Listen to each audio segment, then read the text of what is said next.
عزیز دوستوں، بزرگوں اور بھائیوں، اللہ تبارک و تعالی اس دنیا کے اندر بہت سارے لوگوں کو منصب اور مقام عطا فرماتا ہے۔ بہت سارے لوگ ایسے ہوتے ہیں جنہیں اللہ تبارک و تعالی زندگی میں بڑے بڑے مواقع عطا کرتا ہے۔ وہ چاہیں تو اس موقع سے اپنے ذاتی مفادات حاصل کریں اور چاہیں تو ان اچھے مواقع کو ملت کی، مذہب کی، قوم کی خدمت کے لیے وقف کر دیں۔ کچھ لوگ ایسے ہوتے ہیں کہ جو کسی مقصد کے حصول کی طرف سفر تو کر رہے ہوتے ہیں، لیکن اس کے پیچھے زیادہ تر ان کے ذاتی مفادات کار فرما ہوتے ہیں اور وہ اپنے دنیاوی مقاصد کے لیے، اپنے اور اپنے خاندان کے دنیاوی فوائد کے لیے کوشش کر رہے ہوتے ہیں۔ ایسے لوگ بھی محدود رہ جاتے ہیں، ان کی سوچ بھی محدود رہ جاتی ہے اور کئی دفعہ کچھ تھوڑی دیر کے لیے ان کے نام ابھرتے ہیں اور پھر ہمیشہ کے لیے دب جاتے ہیں۔ کچھ لوگ ایسے ہوتے ہیں جو زندگی کے اندر اللہ کے لیے، اللہ تعالیٰ کی رضا کے لیے، رسول پاک صلی اللہ تعالیٰ علیہ وسلم کی خوشنودی حاصل کرنے کے لیے، دین کی، ملت کی، ملک کی سربلندی کے لیے آگے آنا چاہتے ہیں۔ میرا رب کریم قرآن مجید سورہ حج میں ارشاد فرماتا ہے کہ الذین ان مکناہم فی الارض، کچھ لوگ ایسے ہیں کہ اگر ہم انہیں زمین میں اقتدار دیں، زمین میں اگر ہم انہیں قابو دیں تو وہ کیا کریں گے؟ اقاموا الصلاۃ و آتوا الزکوٰۃ، وہ نماز قائم کریں گے، زکوٰۃ ادا کریں گے، وامروا بالمعروف، نیکی کا حکم دیں گے، ونہوا عن المنکر، اور لوگوں کو بری باتوں سے منع کریں گے۔ وہ دینی، فکری، اصلاحی انقلاب برپا کر دیں گے، نماز کو عام کریں گے، زکوٰۃ کو عام کریں گے، بھلائی کا حکم دیں گے اور برائی سے منع کریں گے۔ اللہ تبارک و تعالیٰ نے ان لوگوں کو جب اقتدار دیا، وہ کون لوگ تھے؟ سیدنا صدیق اکبر، حضرت فاروق اعظم، سیدنا عثمان غنی، حضرت مولا علی رضوان اللہ تعالی علیہم اجمعین۔ اللہ نے جب ان لوگوں کو اقتدار دیا زمین کے اندر، اللہ تبارک و تعالی نے انہیں نبی پاک علیہ الصلاۃ والسلام کی نیابت کے لیے چنا، انقلاب برپا کیا، نمازیں عام ہو گئیں، شوق سے لوگ صدقات و خیرات دینے لگے، بھلائی عام ہوئی، برائی کا کلا کما کیا گیا۔ ہمارے ہاں بھی لوگ احتساب کی باتیں کرتے ہیں، ہمارے ہاں بھی لوگ کہتے ہیں کہ میں رشوت خوری کو، کرپشن کو، ناجائز چیزوں کو ہمیشہ کے لیے جڑ سے اکھیڑ پھینٹوں گا۔ لوگ دوسروں سے مطالبہ کرتے ہیں کہ یہ سارے کام جائز کریں، لیکن خود اس پر عمل کرنے کو تیار نہیں ہوتے۔ یاد رکھ لیں کہ یہ جو احتساب ہے، یہ انسان کی اپنی ذات سے شروع ہوتا ہے۔ آپ جب نظام احتساب دنیا کے اندر مستحکم کرنا چاہتے ہیں تو اس میں پھر آپ کو اپنی ذات کو سامنے پیش کرنا پڑے گا۔ آج ہم بات کرنے جا رہے ہیں سیدنا فاروق اعظم رضی اللہ تعالیٰ عنہ۔ تو جناب عمر فاروق رضی اللہ تعالیٰ عنہ کا جو نظام احتساب ہے، انہوں نے اس کو گھر سے شروع کیا تھا، اپنے آپ سے اس کا آغاز فرمایا تھا۔ ہمارے ہاں یہ ہوتا ہے کہ جس بندے کے اکاؤنٹ میں اچھے خاصے پیسے ہیں، وہ بل جمع کرانے جائے تو اسے لائن میں نہیں لگنا پڑتا، مینیجر صاحب اسے آگے بلا لیتے، تو وہ بعد میں کیا کہہ رہا ہوتا ہے؟ کہتا دیکھو اللہ نے کتنی عزت دی ہے، مجھے لائن میں نہیں لگنا پڑا۔ بھائی لائن میں لگنا تو آپ کا یہ تھا کہ آپ سمجھتے کہ سارے مسلمان ہیں، مومنین ہیں، برابر ہیں، تو میں کسی کو تکلیف میں مبتلا نہ کروں۔ جب آپ آگے چلے گئے تھے تو آپ نے بہت سارے لوگوں کا حق مارا تھا، وہ لائن میں جو لگے ہوئے تھے ان کا وقت لمبا ہو گیا تھا۔ آپ نے تو اپنے آپ کو احتساب کے لیے پیش ہی نہیں کیا، بلکہ آپ نے کہہ دیا کہ جناب میرا تو رتبہ اعلیٰ ہے، لہذا یہ میرا حق بنتا تھا، مجھے تو استحکام ملنا چاہیے تھا۔ یہاں بہت سارے لوگوں نے اپنے حق میں چیزوں کو اور رنگ میں پیش کیا۔ سیدنا فاروق اعظم رضی اللہ تعالیٰ عنہ نے اس نظام احتساب کو اپنے گھر سے شروع فرمایا۔ حضرت عمر فاروق رضی اللہ تعالیٰ عنہ اپنے بچوں سے فرمایا کرتے تھے کہ جب میں حکم لوگوں کو کروں گا نا، اپنی رعایا کو، مسلمانوں کو میں کوئی حکم دوں گا تو تمہیں پہلے اس پر عمل کرنا پڑے گا۔ آپ فرمایا کرتے تھے یاد رکھنا، لوگ تمہیں اس طرح دیکھیں گے، لوگ اس طرح تمہیں دیکھیں گے جس طرح گوشت کھانے والا پرندہ گوشت کو دیکھا کرتا ہے۔ چیل گوشت کھا اس کو پیغام بھیجنا پڑا ہے کہ تو آجا یہاں گائے مر گئی ہے، بھینس مر گئی ہے، خود بخود اس کی نظر ہوتی ہے، وہ پہنچ جاتی ہے۔ جناب عمر فرمانے لگے میرے گھر والوں، میرے بیٹوں، میری بیٹیوں، میری اہلیہ، لوگ تمہیں اس طرح دیکھیں گے جس طرح گوشت کھانے والے پرندے دیکھتے ہیں، لہذا میں جب کسی کو عمل کروں تو پہلے تمہیں اس پر عمل کرنا پڑے گا جب میں کسی کو حکم دوں۔ آپ فرمانے لگے یاد رکھنا اگر تم نے میرا حکم نہ مانا تو غیروں نے حکم نہ مانا تو انہیں ایک سزا ملے گی، اور اگر میرے گھر والوں نے نہ مانا تو ڈبل سزا ملے گی، تم پر ڈبل سختی کی جائے گی کہ تم نے میری بات کیوں نہیں مانی۔ یہ نظام احتساب ہے۔ ہم نہ دوسروں کے بچوں کا گلا کاٹ کے اپنے بچوں کی خوشیاں لینا چاہتے ہیں، ہم چاہتے ہیں کہ دوسروں کے بچوں کے حصوں کا مال میرے گھر میں آ جائے، آ جاتا ہے۔ کچھ لوگوں کی سیاست چل جاتی ہے، کچھ لوگوں کا فریب اور فراڈ کام کر جاتا ہے، لیکن وہ گھر روشن نہیں ہوتے۔ ان گھروں میں پیسہ ہوتا ہے پر قرار رخصت ہو جاتا ہے، ان گھروں میں آسانیاں اور وسعتیں تو آ جاتی ہیں لیکن ایک دوسرے کا احترام ختم ہو جاتا ہے۔ سیدنا فاروق اعظم رضی اللہ تعالیٰ عنہ کا یہ طریقہ تھا کہ وہ اپنے بچوں پر سختی کرتے۔ آپ ہمارے ملک میں یہ نظام ہے، موجودہ حکمران ہو یا ان سے پچھلے، بچے سب کے ملک سے باہر رہتے ہیں، یہاں رہتے ہیں تو محلات میں، باہر جاتے ہیں تو بڑی بڑی آسائشوں میں۔ ان کے بچوں کے لیے قانون بھی الگ سے ہیں، قاعدے بھی الگ سے ہیں، اور ہمارے ملک کے اندر تو ایک باقاعدہ پروٹوکول کا سسٹم ہے، اس سسٹم سے گزر کر بڑے بڑے لوگ چلنا پسند کرتے ہیں۔ ہمارے زمانے میں بھی کچھ چیزیں سرکاری ہوتی ہیں خالص، لیکن عجیب نظام ہے نا، ہر چیز کا کرایہ بڑھ جاتا ہے، سرکاری دکان کا نہیں بڑھتا۔ باقی دکانیں 5-6 سال کے لیے ملتی ہیں، سرکاری دکان پہ آپ قبضہ کرنا چاہیں تو پورے 100 سال کے لیے مل جاتی ہے، چونکہ یہ عام عوام کی پراپرٹی ہے تو اس کے ساتھ جو مرضی کو سلوک کرے۔ ایک سرکاری چراگاہ تھی جس کے اندر جانور چرا کرتے تھے، ہمارے ہاں بھی پنجاب میں کچھ جگہیں ہوتی ہیں تو ہم لوگ کہتے ہیں شام لاٹ ہے، سرکاری چراگاہ میں جانور چرا کرتے تھے۔ حضرت عمر فاروق رضی اللہ تعالیٰ عنہ کے صاحبزادے سیدنا عبداللہ ابن عمر رضی اللہ تعالیٰ عنہ نے بھی ایک اونٹ خرید لیا، تو سب لوگوں کے جانور سرکاری چراگاہ میں چرتے تھے، آپ نے بھی اپنا جانور وہاں چرنے کے لیے، کھانے پینے کے لیے چھوڑ دیا۔ وہ جب اونٹ آیا تو پتلا تھا، کچھ دنوں کے بعد وہ فربا ہو گیا، طاقتور ہو گیا، موٹا تازہ ہو گیا۔ حضرت سیدنا عبداللہ ابن عمر رضی اللہ تعالیٰ عنہ نے بیچا تو وہ ڈبل قیمت سے بھی زیادہ کا بکا، کیونکہ پہلے دبلا پتلا تھا، اب موٹا تازہ فربا ہو گیا۔ حضرت سیدنا فاروق اعظم رضی اللہ تعالیٰ عنہ کو پتہ چلا تو بلایا، فرمایا پتر اونٹ بیچ دیا ہے؟ ابا جی بیچ دیا ہے۔ فرمایا کتنے کا خریدا تھا؟ اتنے کا۔ بیچا کتنے کا؟ ڈبل قیمت بتائی۔ فرمایا اس طرح کر کے اصل رکھ لے اور جو اوپر ملی ہے مجھے دے دے۔ حضور آپ نے کیا کرنی ہے؟ فرمایا میں سرکاری خزانے میں جمع کروں گا۔ حضور کیوں؟ فرمایا اس لیے کہ تیرا اونٹ سرکاری جگہ پہ چرا کرتا تھا، وہ گھاس سرکاری جگہ سے کھاتا تھا۔ حضور سب کے کھاتے۔ حضرت عبداللہ ابن عمر کہنے لگے سب کے کھاتے ہیں۔ آپ فرمانے لگے تو سب میں شامل نہیں ہے، تو امیر المومنین کا بیٹا ہے، تجھے میں یہ حق نہیں دے سکتا، تیرے اوپر تھوڑی سختی زیادہ کی جائے گی، تجھے یہ حق نہیں ملے گا۔ تو اپنے اونٹ کو چونکہ سرکاری چراگاہ میں چرایا کرتا تھا، لہذا تجھے وہ جو اصل رقم یہاں جمع کرانی پڑے گی۔ ہمارے تو بچے پہلی بات تو یہ ہے کہ بات ہی نہیں سنتے۔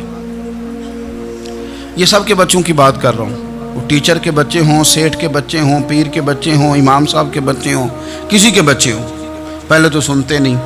اور اللہ خیر کرے اگر آپ کوئی سنانا چاہیں تو فوری طور پر وہ ہوم منسٹری کے پاس پہنچ جاتے ہیں، ان کی اماں ان کی وکیل بن جاتی، آپ کیا ہی کچھ نہیں سکتے، حالات رخ بدل جاتے۔ اس کا نقصان یہ ہوتا ہے کہ ان کو تراشا نہیں جا سکتا، ان کو ہیرے نہیں بنایا جا سکتا، ان کے اوپر کچھ ایسی میل کچیل چڑھ جاتی ہے جو بڑی عجیب و غریب ہوتی۔ اور کچھ لوگ ایسے ہوتے ہیں جو خرابی کرنے میں بھی اپنا کردار ادا کرتے ہیں، خرابی کرنے میں، اور بڑے لوگوں سے منسلک ہونے کے لیے لوگ رستے تلاش کرتے ہیں، رستے۔ میں چونکہ چیزوں کا مطالعہ کرنے کا بڑا شوقین ہوں، تو میری والدہ داخل تھیں کئی سال پہلے ہسپتال میں، تو مجھے اس ہسپتال میں کچھ دن رہنا پڑا، ایک پرائیویٹ ہاسپٹل تھا، تو اس میں نا انہوں نے جگہ جگہ لکھ کے لگایا تھا ملازمین کو بخشیش نہ دیں۔ ہم ان کو بڑی اچھی معقول تنخواہ دیتے ہیں, سیلری بڑی عمدہ ہے, تو لوگ بخشیش نہ دیں. میں نے جو مینجمنٹ کے لوگ تھے ہاسپٹل کے, ان میں سے ایک سے میں نے کہا کہ اگر کوئی بندہ اپنی خوشی سے دینا چاہے تو آپ نے بڑا موٹا لکھ کے لگایا برائے مہربانی ان کو بخشیش نہ دیں. اس نے بڑی قیمت, سادہ آدمی تھا پر میری بڑی اس نے مجھے بات بتائی, مجھے نفع ہوا. کہنے لگے مولوی صاحب جب کچھ امیر لوگ ہسپتال میں مریض لے کے آتے ہیں تو وہ صفائی والے کو پہلے ہی 500 روپیہ دکھا لیتے ہیں آتے ہی, پھر وہ جیسے آواز دیتے ہیں صفائی والے فٹافٹ اندر آتے ہیں, ان کا کمرہ صاف کرتے ہیں. تو سارے تو بیچارے اتنے مالدار نہیں ہوتے کہ آتے ہی پہلے کام والے کو 500 دیں. پھر نقصان کیا ہوتا ہے کہ یہ جن کی ذمہ داری ہے بہت ساری ڈیوٹیاں کرنے کی, یہ ڈیوٹی نہیں کرتے, یہ پلٹ کے ان کے طرف دیکھتے ہیں جن کے گھر سے سالن صحیح آتا ہے, ادھر ان کی توجہ زیادہ ہو جاتی ہے, جو نوٹ ان کو زیادہ دکھاتے ہیں, جو پھل لے کے آتے ہیں تو آدھا ان کو دیتے ہیں. تو ہم یہ کہتے ہیں یہ کام ہی نہ کرو, یہ اپنی تنخواہ پہ کام کریں تاکہ ہر آنے والے کا درد سمجھیں, ہر ایک کو یکساں یہ سروسز فراہم کریں. تو ہم یہ کام کرتے ہیں. ہم ایم پی اے کے اور کسی سے ہمارا تعلق نہ بنے تو ہم جناب اس کے ڈرائیور سے ہی تعلق بنا لیتے ہیں. ہم وہ جو آپریٹ کرنے والا ہوتا ہے ٹیلی فون, اسی سے بڑا تعلق بناتے ہیں, اس کو مٹھائی کا ڈبہ جلدی پہنچا دیتے ہیں. تو اسی طرح سے بڑے لوگوں کی اولادوں کو بگاڑا جاتا ہے. حضرت عاصم بن عمر رضی اللہ تعالیٰ عنہ, یہ سیدنا فاروق اعظم کے بیٹے تھے, مصر گئے تو لوگوں کو پتا چلا حضرت عمر کے بیٹے آئے. لوگوں نے تحفے دیے, بڑی بڑی چیزیں آپ کو دی, حضرت عمر کا بیٹا آیا, بڑے گفٹ دیے. تو صاحبزادے واپس آئے تو ان کے پاس بڑے تحائف تھے. سیدنا عمر فاروق رضی اللہ تعالیٰ عنہ نے دیکھا تو فرمایا ادھر لانا تحفے. کہا بھائی لوگوں نے مجھے دیے ہیں. فرمایا تو نے کیوں بتایا تھا کہ میں امیر المومنین کا بیٹا ہوں؟ کہا حضور ان کو ویسے ہی پتہ چل گیا. فرمانے لگے پتر یہ تحفے تمہیں اس لیے ملے ہیں کہ تم امیر کے بیٹے ہو, یہ تحفے تمہارا حق نہیں, چونکہ تمہیں اس کرسی کی وجہ سے ملے ہیں اور یہ کرسی مسلمانوں کی ہے, لہذا یہ حق بھی مسلمانوں کا ہی ہے. یہ لا سارے مال غنیمت میں جمع کیے جائیں گے.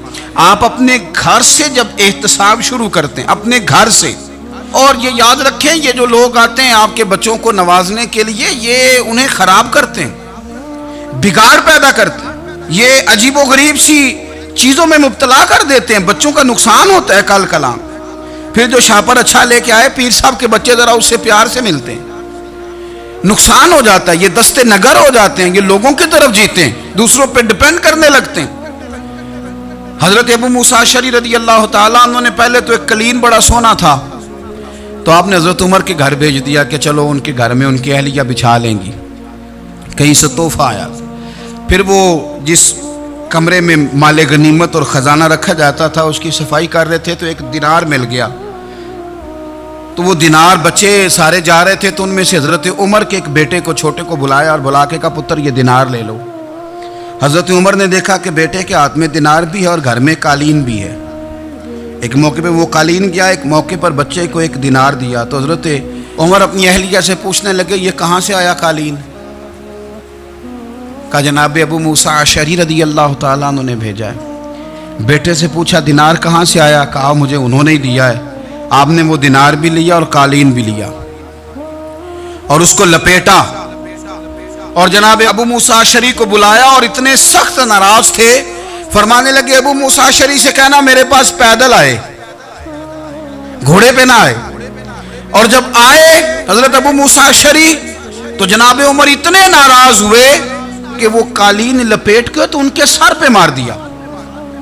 فرمانے لگے پکڑو اپنا دینار, تمہیں پورے مدینے میں میرے بیٹے کے علاوہ کوئی اور نہیں ملے تھا جسے تم خراب کر سکو, میرا پتر ہی ملا تھا بگاڑنے کی. کس نے اجازت دی تم میرے بیٹے کو دینار دو؟ کیوں لائے تم میرے گھر میں قالین؟ حضرت عمر فاروق رضی اللہ تعالیٰ عنہ فرمانے لگے میں زمین پہ سونے کا عادی ہوں, زمین چٹیل بھی ہو تو رب کا بندہ بن کے سوتا ہوں تو اللہ مجھے آرام اور سکون کی نیند عطا فرما دیتا ہے. مجھے تمہارے مخملوں کی اور قالینوں کی ضرورت نہیں ہے. احتساب یہاں سے شروع ہوتا ہے بھائی. یہاں ہم نہ اپنے گھر میں بیٹھ کے مایوس باتیں کرتے ہیں, اور فلانے کے بچے کہاں پہنچ گئے, فلانے کے بعد بڑا پیسہ آ گیا, میں کچے مکان میں رہوں، میں یہ کروں، دیکھو مجھے نہیں سہولی. یہ تو آپ مایوسی والی باتیں کر رہے ہیں، یہ تو آپ کمزور باتیں تو ہارے ہوئے لوگ کرتے ہیں. اس طرح کا لب و لہجہ تو ان لوگوں کا ہوتا ہے جو احساس کمتری کا شکار ہوتے ہیں. یہ آپ نے کس طرح کا لب و لہجہ، اور اپنے بچوں کو آپ بھکاری بنا رہے ہیں تاکہ دوسروں کو دیکھیں تو مایوس ہو جائیں. اٹھ باندھ کمر کیوں ڈرتا ہے، پھر دیکھو خدا کیا کرتا ہے. آپ کا جو احساس ہے وہ اتنا خوبصورت ہو، آپ کے لہجے کے اندر اس قدر ٹھہراؤ ہو، آپ کو اطمینان آ چکا ہو، اور آپ کے بچے کبھی بھی کمپیریزن نہ کریں اپنا کسی کے ساتھ. کبھی بھی انہیں کرنے نہ دیں. آپ کبھی وہ کبھی یہ بات نہ کریں کہ فلانے زیادہ اچھا کھاتے پیتے ہیں تو ہم کدھر ہیں. کرنے نہ دیں انہیں بتائیں کہ بیٹا اپنی مٹی پہ چلنے کا سلیقہ سیکھو، سنگ مرمر پہ چلو گے تو پھسل جاؤ گے. ان کو بتائیں کہ جو تمہارے پاس ہے یہ خدا کا عطیہ ہے، اسی پر تم نے قناعت کرنی. کبھی بھی حضرت زید بن حارثہ سے نبی پاک صلی اللہ علیہ وسلم کو بڑا پیار تھا. پھر ان کے بیٹے حضور کے غلام زادے حضرت اسامہ بن زید کے ساتھ بھی حضور بڑا پیار کرتے. لیکن یہ تو مسلمہ حقیقت ہے نا کہ عظمت اور شان تو سیدنا فاروق اعظم کی زیادہ ہے. امت کا اتفاق ہے کہ نبیوں کے بعد سب سے بڑا درجہ جناب صدیق اکبر کا، اور پھر اللہ نے مقام عطا کیا حضرت فاروق اعظم کو. یہ بڑے لوگ تھے. ایک دفعہ مال تقسیم ہو رہا تھا تو حضرت عمر رضی اللہ تعالیٰ عنہ نے نا حضرت اسامہ بن زید کو 4000 دینار دیے اور اپنے بیٹے عبداللہ ابن عمر کو 3000 دینار دیے. تو حضرت عبداللہ ابن عمر گھر جا کے کہنے لگے ابا جی اسامہ میں وہ کون سی خوبی ہے جو میرے اندر نہیں، اور اسامہ کے باپ میں وہ کون سی خوبی ہے جو آپ کے اندر نہیں. تو حضرت عمر کی عاجزی دیکھیے. حالانکہ بالاتفاق دنیا جانتی ہے کہ جناب عمر فاروق رضی اللہ تعالیٰ عنہ افضل ہیں، پھر بھی پتہ اپنے بیٹے سے کیا کہتے ہیں؟ فرماتے ہیں او سن یار، وہ خدمت گزار ہیں نبی پاک کے، وہ بھی حضور کے گھر میں ڈیوٹی کرتے، نوکری کرتے، اور ان کے بیٹے بھی حضور کی نوکری کرتے، یہ خدمت گزار ہیں. فرمانے لگے اگر تو نے پوچھ لیا تو سن، پھر میری تو رائے یہ ہے کہ تیرے سے زیادہ اسامہ بن زید حضور کی نظر میں پیارے ہیں، اور اسامہ کا باپ تیرے باپ سے زیادہ نبی پاک کا پیارا ہے. کوئی کمپیریزن کرنے نہیں دیا، بچوں کو کسی ایسی جگہ کھڑے ہونے نہیں دیا. فرمایا یہ وجہ ہے، یہ انداز ہے کہ تو زیادہ پیارا ہے. حضرت عمر فاروق رضی اللہ تعالیٰ عنہ پسند نہیں کرتے تھے، ذرا برابر بھی پسند نہیں کرتے تھے کہ کوئی شخص اور مال آتا تو اپنے رشتہ داروں کو نوازنے سے بچتے. مال غنیمت آتا ہے نا ہمارے ہاں تو اللہ خیر کرے، جب کوئی بندہ کونسلر بنتا ہے، چیئرمین بنتا ہے تو ٹھیکہ کس کو دیتا ہے؟ کوئی چلو بھتیجا مل جائے، کوئی بھانجا مل جائے، کوئی چھوٹا بھائی، اسے بھی کام مل جاتا ہے ساتھ. نوازنے پہ لوگ آتے ہیں تو وہ تلاش کرتے ہیں کہ کہاں کہاں کو میرا ہے. وہ ٹینڈر ہی ان کے نام کے پاس ہوتے ہیں جن کی طرف ذرا نظر کرم زیادہ ہوتی. حضرت عمر فاروق مال تقسیم کر رہے تھے تو بیٹی آگے کہنے لگی ابا جی رشتہ داروں کا بھی حق ہوتا ہے، آپ سب کو دیتے ہیں، آپ کے اپنے آپ کے قریب ہی نہیں آتے. تو حضرت عمر فاروق نے کیا لفظ کہے، کیا حقیقت ہے، کیا حسن ہے. فرمانے لگے پتر یہ مال تیرے باپ کا نہیں مسلمانوں کا ہے.